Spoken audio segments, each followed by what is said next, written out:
The message came at 9:42 p.m. Don't call or come over. We're done. I read it twice, not because I didn't understand it, because I did, completely. No explanation, no context, no argument before it, just a full stop to a relationship that had existed my entire life. I didn't type a long reply. I didn't ask what happened. I didn't beg. I wrote 2 words, got it, and put my phone down. I expected to feel panic, anger, sadness. Instead, I felt something strange, relief, because for years, every visit to that house felt like walking into a place where I had to earn my right to exist, where every conversation had tension hidden beneath politeness, where every opinion I had was quietly dismissed. This text didn't create distance. It made the distance official. The next morning, I didn't call. I didn't message. I didn't check social media. I respected her words exactly as written. Days passed. No contact. Hey, if you enjoy my content, please subscribe and hit the bell. Your support means everything and helps me keep creating. Thank you so much. At first, it felt quiet. Then it felt peaceful. I started noticing how light my mind felt without the constant emotional background noise. No guilt, no expectation, no sudden demands, no emotional traps disguised as family talks, just silence. A week later, my aunt called. What happened between you and your mom? Nothing, I said. She's very upset. She says you stopped caring. I smiled slightly. She told me not to call or come over. My aunt paused. She didn't mean it like that. I took it exactly like that.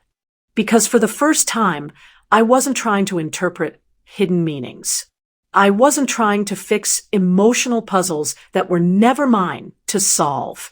I was respecting the boundary she set. 2 weeks passed, then 3, still nothing. And slowly, something became clear to me. I had always been the one maintaining the connection, calling first, visiting first, apologizing first, adjusting first. Now that I had stopped, there was only silence, which meant the relationship had been one-sided for years. One evening, I saw her status online, a quote about ungrateful children.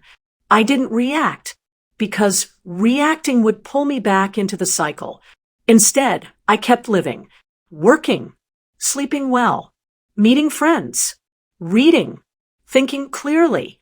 For the first time in my life, I wasn't emotionally available on demand. A month later, my cousin called. Your mom is hurt, she said. She didn't think you'd actually stop talking. I replied calmly. She asked me to. That's not what she meant. Then she should have said what she meant. Silence.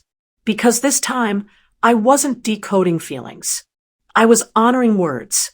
And words have weight. Weeks passed. I continued my life, quietly, respecting the boundary my mom had set.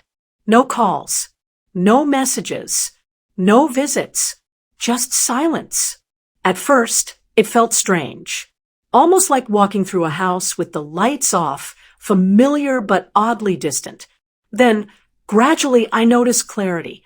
My mind wasn't constantly replaying arguments or trying to anticipate moods. My time wasn't consumed by anxiety over small interactions. I was free to live without constantly negotiating their expectations. It didn't go unnoticed. My dad tried checking in once. Are you really not going to call? He asked cautiously. I'm following what your wife asked. I said calmly. You can't just, he began. I interrupted. I'm respecting her boundary. That's all. My sister tried texting me repeatedly. Requests, questions, small manipulations disguised as casual conversation. I didn't respond. Silence became my tool, my shield, my power. A month later, I received an unexpected call from my mom. We need to talk, she said hesitantly. I didn't answer immediately. I waited a beat. I'll come by tomorrow, I said calmly.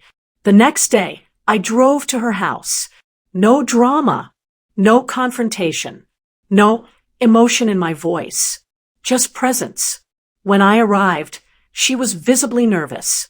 She avoided eye contact, initially pacing the living room. I shouldn't have texted that, she said finally. I was angry. I wanted to hurt you. I nodded slowly. I understood, and I respected your words exactly as you wrote them. She looked startled. You actually didn't call? Didn't come over? I didn't, I said simply. I honored your boundary. Her expression shifted. Confusion. Realization. Something she hadn't expected. It made me think, she admitted quietly. I never realized how much I depended on you just showing up, listening, fixing things, adjusting to my moods. That's because it had become your habit, I said softly. Not mine. My responsibility isn't to be at everyone's disposal. Tears welled up in her eyes. I never saw it like that. I thought you'd always be there. I am, I replied, but differently now, present on terms of respect, not obligation or fear. For the first time, our dynamic shifted. She wasn't used to being confronted with calm authority, not anger, not yelling, just quiet, unwavering boundaries.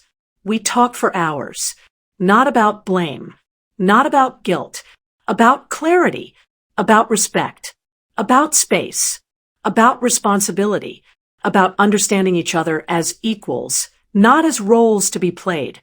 By the end, she hugged me, not out of fear or guilt, out of recognition, a silent acknowledgement of what had been ignored for years. I left that day knowing something important. Relationships aren't repaired by forcing proximity or emotions. They are repaired by honest boundaries and letting people face themselves. Weeks later, small changes in our household became noticeable. Arguments didn't escalate. I wasn't being manipulated or guilt. My presence was voluntary, meaningful, and respected. My mom never said it outright, but I knew she had realized.